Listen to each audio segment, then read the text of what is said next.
안녕하세요. 닥터 MBC 목서윤입니다. 뜨겁게 쏟아지는 태양, 쉼없이 흐르는 땀. 아토피 환자들에게 여름은 피할 수 없는 고통입니다. 조금이라도 불편함을 줄일 수 있는 방법은 없는 걸까요? 서울 여성한의원 김정호 원장과 함께 여름철 아토피 피부의 관리에 대해서 알아보겠습니다. 가렵고 짓무르고 얼룩지는 아토피 피부. 한여름의 태양과 습기는 아토피를 악화시키는 원인이 됩니다. 여름철 아토피의 관리에 대해 사상체질과 전문의 김정호 원장과 함께 알아봅니다.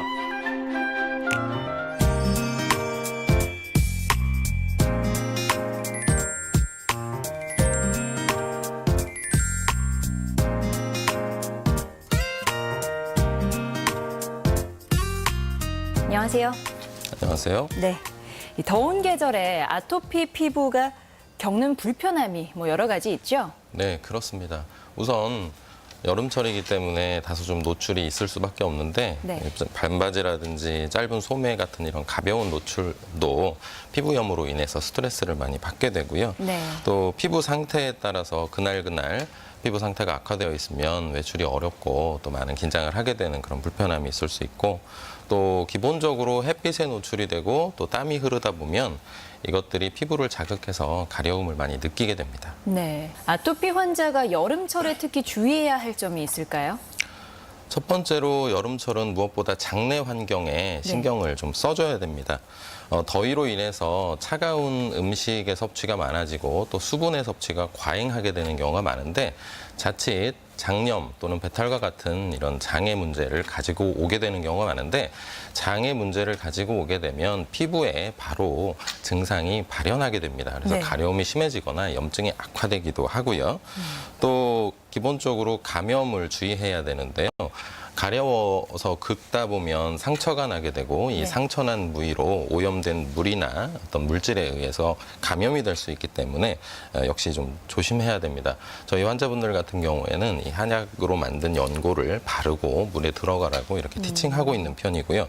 기본적으로 또 여름철이기 때문에 기력이 매우 저하되게 되는데 네. 기력이 저하되는 것 자체가 이미 면역 기능이 떨어지기 때문에 피부 상태가 호전되는 데 방해를 받게 됩니다. 또 여름철이다 보니까 장시간 에어컨을 사용하게 되면 네. 역시 두 가지 정도의 문제가 발생하는데 첫 번째는 여름철 감기나 냉방병에 걸리기가 쉽다는 거고요. 네. 또 피부가 많이 건조하기 때문에 조금 더 가려움이 유발될 수 있는 그런 환경적인 특징이 있습니다. 네. 그리고 여름철에는 왜 땀 많이 흘리잖아요. 그럼 땀띠도 생기고 역시 가려움증이 생기기 때문에 여름에는 땀을 안 흘리게 하고 또 시원하게 해줘야 된다는 말이 있잖아요. 이건 맞는 얘기인가요? 우선 땀의 배출과 아토피 피부와의 관계를 좀 알아볼 필요가 있겠는데요. 이 기본적으로 땀을 배출하는 것은 인체의 생명 현상의 유지에 매우 중요한 역할을 합니다. 우리 몸의 체온을 조절하기도 하고 또 수분을 조절해주고 특히 피부에서는 호흡이나 피부 자체의 대사로 만들어진 산물을 땀과 함께 배출시켜주는 그런 역할을 이 땀이 하게 되는데 네. 혹시 이러한 땀의 배출로 인해서 피부 활동이 보다 활발해지고 피부 재생에도 도움이 됩니다. 따라서 원활한 땀의 배출은 반드시 필요한 것인데 문제는 이 땀이 배출되다 보면 자극이 되어서 피부가 가렵다는 것인데요. 네. 날씨가 덥기 때문에 가만히 있어도 줄줄 땀이 흐를 수 있게 되고요. 그래서 저는 아토피 환자분들은 특히 이 땀을 조절해서 흘려주는 게 좋다 이렇게 말씀을 드립니다. 땀을 조절해서 흘려라. 뭔지 잘 감이 안 잡히는데요. 운동을 통해서 특히 성인이라든지 청소년기 이상의 이런 연령대의 아토피 환자분들이라면 하루에 30분 이상의 유산소 운동을 해서 땀을 좀 흘려줄 필요가 있습니다. 네. 그렇게 땀을 많이 배출시키게 되면 처음에 땀이 흐를 때는 다소 피부가 자극이 되지만 충분히 운동을 통해서 땀을 배출시키고 또 샤워를 통해서 안정 상태로 돌아가게 되면 땀을 흘리지 않고 가만히 있을 때보다 훨씬 쾌적한 상태 그리고 피부도 안정된 상태를 보다 길게 유지할 수가 있습니다. 네. 오히려 아무 운동도 하지 않고 피부를 시원하게만 유지하려고 하다 보면 안정시라든지 또는 수면 중에 땀이 나오기 때문에 더 피부가 자극이 되어서 숙면을 취하기가 어려운 경우가 많습니다. 네. 그러면 유아나 소아 같은 경우에는 이렇게 30분 이상의 유산소 운동과 같은 운동을 시킬 수 없기 때문에 그러한 경우는 목욕을 따뜻한 물로 목욕이나 반신욕을 시켜주면서 그 물 속에서 자연스럽게 놀이를 한다든지 신체 활동을 하게 해서 땀을 배출시켜주고 그 이후에 충분히 신체를 안정시켜주게 되면 운동을 하지 않는 것보다 훨씬 쾌적한 피부 상태를 유지할 수 있고 그로 인해서 가려움증이 심해지는 것도 차분하게 가라앉혀 줄 수가 있습니다. 네. 이와 같은 방법으로 땀의 배출을 조절해 주는 것이 필요합니다. 네. 그러면 이번에는요, 목욕을 할 때 아토피 환자가 사용하는 비누나 세제에 대해서 궁금증 많이 갖고 계시잖아요. 어떤 제품을 쓰는 게 좋고 어떤 건 좀 피해야 할까요? 네, 우선 제가 아토피 환자들에게 제일 강조하는 것 중에 하나가 비누와 보습제 같은 그런 제품들인데요. 네. 이 지나친 세제의 사용이라든지 또 보습제의 지나친 피부의 도포는 사실상 득보다 실이 많습니다. 가급적 순한 유아용 비누를 사용하는 것이 좋고요. 또 보습제도 많이 사용하지는 않는 것이 이런 화학 성분의 피부 축적을 막을 수 있기 때문에 그렇게 좀 알아주시는 것이 좋겠습니다. 이건 단순히 아이들뿐만이 아니라 성인들에게서도 마찬가지인데요. 네. 흔히 그 목욕을 하고 나서 이 바디 오일이라든지 로션 등을 피부에 잔뜩 발라주는 것 자체가 사실상의 피부 호흡을 상당히 방해하게 되고 또 피부 세포가 원활한 대사 활동을 통해서 재생의 과정이 자연스럽게 이루어지는 것을 다소 좀 많이 방해합니다. 따라서 24시간 이러한 물질을 계속 피부에 바르는 것은 그리 바람직한 것은 아니라고 말씀드립니다. 네. 그럼 가려움을 완화할 수 있는 방법으로는 어떤 게 있나요? 네, 우선 그 낮 시간 동안에 섭취한 음식물이 수면 중에 또는 오후 활동 중에 가려움증을 직접적으로 유발하는 요인이 된다는 것을 알 필요가 있고요. 우선 첫 번째는 수면을 취하기 전에 많은 양의 음식물을 섭취하는 것이 좋지 않습니다. 왜냐하면 많은 음식물을 섭취하게 되면 수면 중에도 위장 운동이 항진되어 있게 되고 위장 운동이 항진되어 있는 자체만으로도 우리 인체는 충분히 숙면을 취할 수가 없습니다. 숙면을 취하지 못하면 조금 전에 말씀드린 것처럼 조그마한 가려움증도 훨씬 크게 증폭되어서 느껴지기 때문에 훨씬 더 가려움으로 고통스럽게 되고요. 또 하나는 캘로리, 즉 영양 요소가 너무 지나친 게 풍부한 음식을 또 저녁에 많이 섭취하는 것이 좋지 않습니다.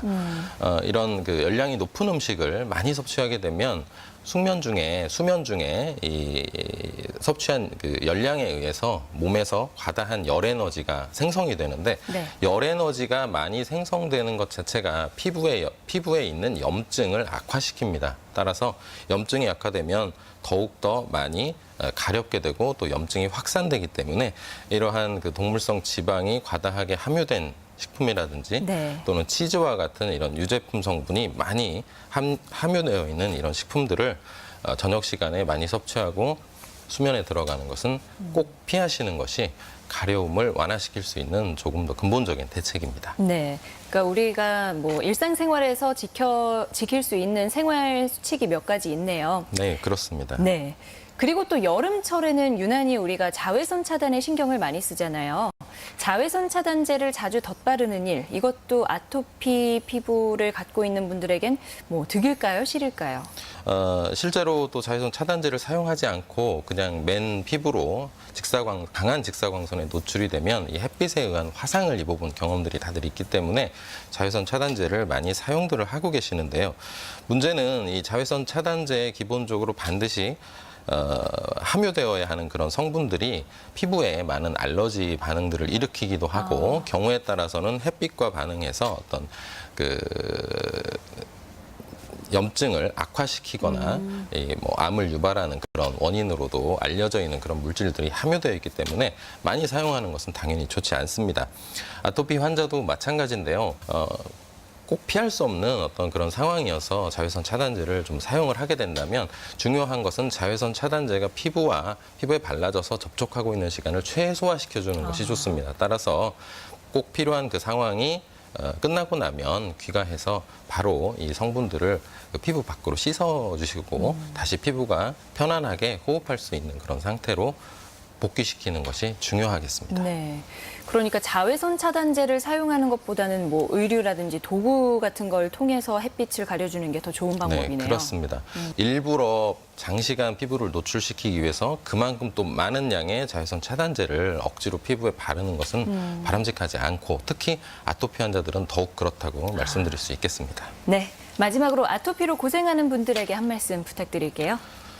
아토피라고 하는 피부 질환은 단순한 피부병으로 봐서는 안 되고요. 몸의 전신의 면역 체계 이상이 반드시 기본적으로 동반되어 있기 때문에 전신의 체질 개선이라든지 또 피부층을 정상적인 피부층으로 복귀시켜 놓는 이러한 근본 치료를 처음부터 시작하는 것이 근본적으로 아토피를 치료할 수 있는 그런 길이라는 것을 알아주셨으면 좋겠습니다.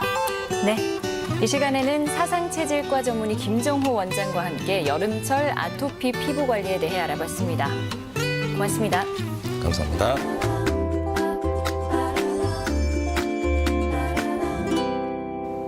어르신들 가운데 허리가 아프고 다리가 저리면 나이가 들어서 그런 거려니 하고 파스 몇 장 붙이는 걸로 달래는 분들 많습니다. 노화로 나타나는 질환일수록 빨리 치료를 받아야 효과도 높고 더 건강한 일상생활을 할 수 있는데요. 이번에는 전주 우리병원 김재엽 원장과 대표적인 퇴행성 질환 가운데 하나인 척추관 협착증에 대해서 알아보겠습니다. 허리 통증보다 다리가 저리고 당겨 걷기 힘든 척추관 협착증, 노년층에서 흔히 겪는 질환인데요. 척추관 협착증에는 어떤 치료를 하는 게 좋을까요? 신경외과 전문의 김재엽 원장과 함께 이야기 나눠봅니다.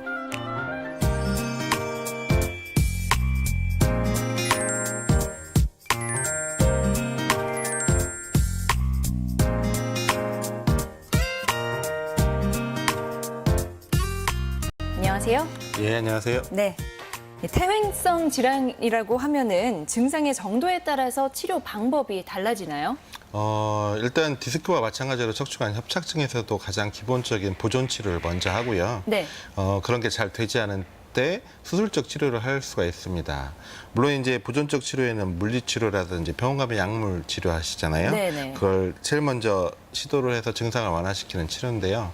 제일 먼저 그거보다 중요한 거는 일을 안 하는 거겠죠. 침상 안정이라고 합니다. 보통은 3, 4일이면 족하다고 생각을 하고요. 침상 안정이 1, 2주 이상은 되지 않기를 권하고 있습니다. 그러면 이미 그 단계를 넘어선 경우에는 어떤 치료를 받나요?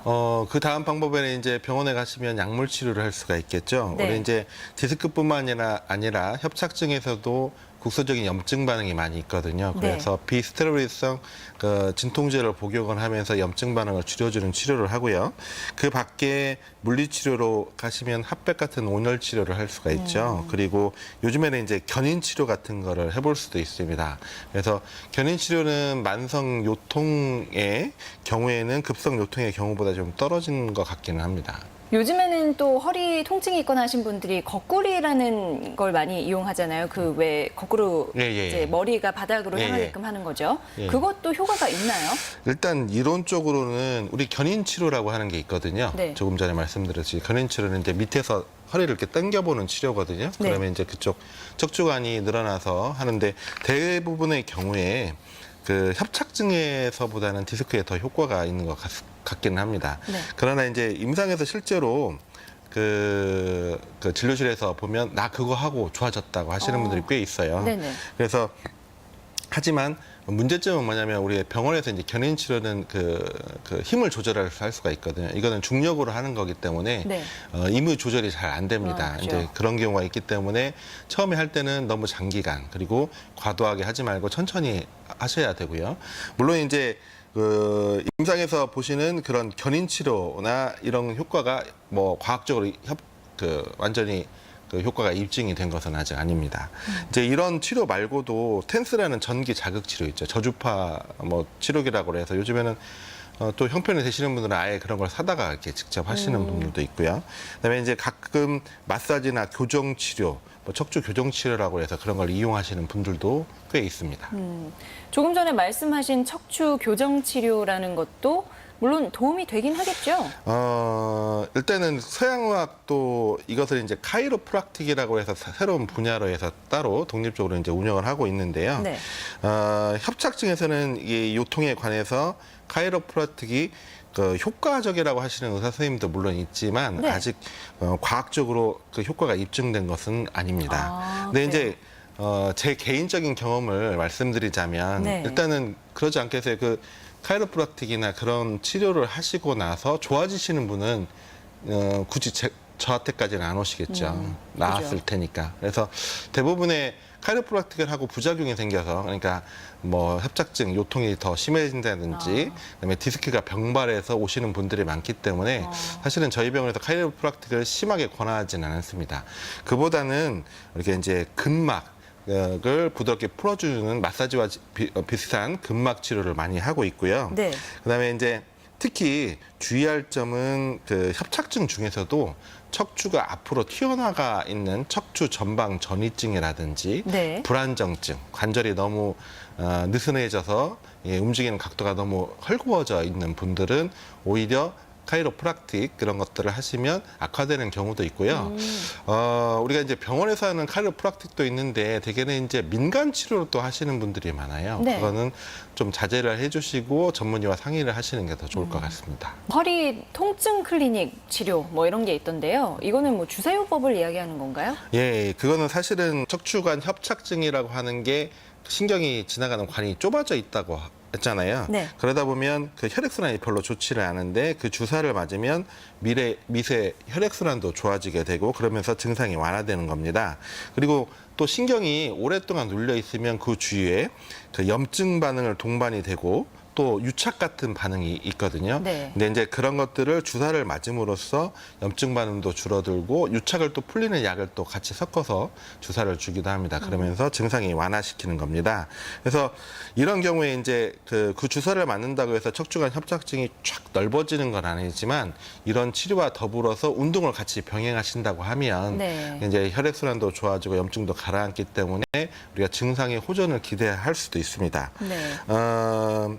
물론 이제 척추관 협착증은 디스크와 달리 증상이 일단 시작이 되면 허리 디스크와 같이 그 저절로 좋아지는 경우가 그렇게 많지는 않아요. 디스크는 좀 버티다 보면 좀 좋아지는 환자들도 있는데 네네. 그래서 물론 일시적으로 좋아지는 경우도 있지만 근본적으로는 좋아지지 않아서 그래서 협착증이 디스크보다는 수술에 이르는 경우가 좀 더 많겠습니다. 네. 뭐 운동과 병행하면 더 좋다고 하셨잖아요. 예. 그럼 협착증이 있는 분들한테도 운동을 권하시는 거네요?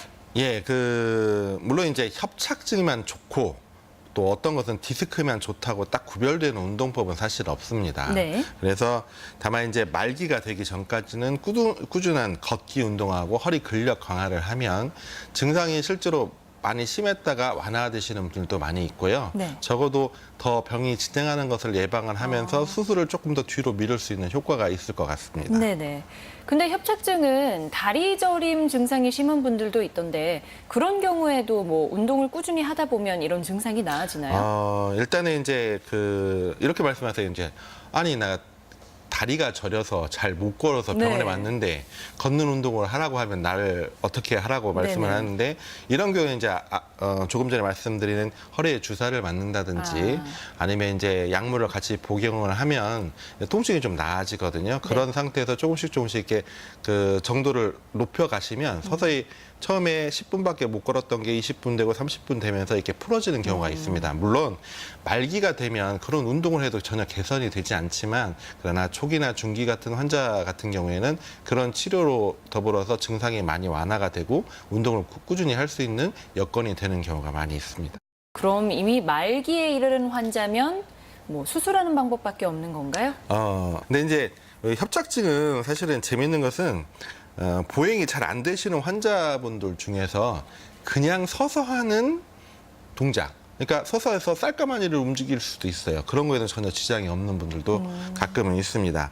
그래서 이제 물론 협착증이 유고펠 정도로 심해지면 아예 걷기도 힘들고 서 있기도 힘들고 소대변 장애가 나오는 경우도 있거든요. 근데 네. 그때까지 기다리면 안 되겠죠. 근데 네. 그 전에 그런 증상이 있을 때는 내가 쌀가마니를 둘 수 있다는 게 중요한 게 아니고 잘 못 꺾기 때문에 네. 전문의를 일찍 좀 찾아가셔서 같이 상의해보고 치료를 결정을 하시는 게 좋을 것 같습니다. 네. 말씀해 주신 것처럼 이렇게 증상이 심할 경우에 수술을 하겠지만 그 정도가 아니라면은 먼저 시술 같은 걸 통해서 치료를 받아보겠죠? 예, 예.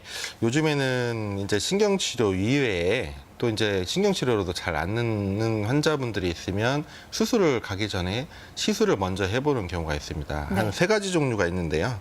일단은 이제 외래에서 할 수 있는 게 경막의 신경 성형술이라고 해서 경막에 이제 척추 내 신경의 압박 부위에 있지 않습니까? 그런 부위에 꼬리뼈를 통해서 1mm짜리 관을 올려가지고 그쪽을 최대한 이제 좀 뚫어줄 수 있는 약물이나 특수 약물을 주입을 해서 유착을 좀 풀어주고 네. 염증 반응을 줄여주는 그런 치료를 할 수도 있습니다. 두 번째로는 이제 플라즈마 고주파 수액 성형술이라고 해서 대부분의 경우에 협착증의 경우에 협착증하고 디스크하고 같이 동반되어 있는 경우가 많이 있거든요. 네. 그래서 척추관이 이렇게 좁아져 있는 경우인데 디스크에다가 고주파 1mm짜리 관을 삽입을 해서 그 말랑말랑한 수액을 좀 태워주면 거기가 좀 쪼그라들겠죠. 그러면서 면적이 생기면 척추관 협착증도 좀 좋아지는 경우가 있거든요. 네. 이렇게 해서 시술을 해볼 수가 있습니다. 네. 세 번째는 요즘에 내시경 수술을 할 수가 있거든요. 네. 내시경 수술은 협착증에만 특이하게 또 하는 경우도 있지만 디스크와 동반되어 있는 환자들 같은 경우에는 디스크를 좀 줄여줌으로써 협착증이 간접적으로 좀 더 개선이 되는 효과를 볼 수가 있는데요. 그렇게 해서 시술 같은 걸 고려를 해볼 수 있습니다. 수술 받는 것과 시술 받는 걸 비교해 보면 장단점이 있을 것 같아요. 시술은 척추관 협착증의 모든 경우에 대해서 시술을 해볼 수는 있습니다. 네. 그래서 하지만 효과는 모든 수술을 대체할 정도로 완벽하지는 않거든요. 그래서 다만 이제 여러 번 반복할 수 있는 게 장점인데요. 그게 이제 바꾸어 이야기하면 재발을 잘하기 때문에 단점이 될 수도 있겠죠. 그래서 효과가 좀 떨어지는 경우도 있고요. 네. 하지만 분명한 것은 우리가 수술을 하기 싫은 사람 그리고 또는 이제 수술을 하고 싶은데 내과적인 질환으로 전신 마취를 통해서 수술을 할 수 없는 분들이 있겠죠. 뭔가 네. 심장병이라든지 뭐 다른 심장 여기 그 조절기를 달고 있다든지 하여튼 여러 가지 이유로 그 수술까지는 할 수 없는 분들 그런 분들이 할 수 있고요. 또 너무 고령인 분들을 또 전신 마취해서 수술하기는 힘들기 그렇죠. 때문에 그런 분들에 대해서는 이런 시술이 탁월하게 좋은 선택이 될 수도 있겠습니다. 네, 신경외과 전문의 김재엽 원장과 함께 퇴행성 질환 가운데 하나인 척추관 협착증에 대해 알아봤습니다. 고맙습니다. 네, 감사합니다. 얼굴은 피부암이 가장 많이 생기는 부위 중 하나라고 합니다. 피부암을 예방하는 데에는 자외선을 차단하는 게 중요하기 때문에 선크림을 잘 바르라고 하는데요. 사실 많은 사람들의 얼굴 면적의 10분의 1 정도는 선크림을 바르지 않는다고 합니다.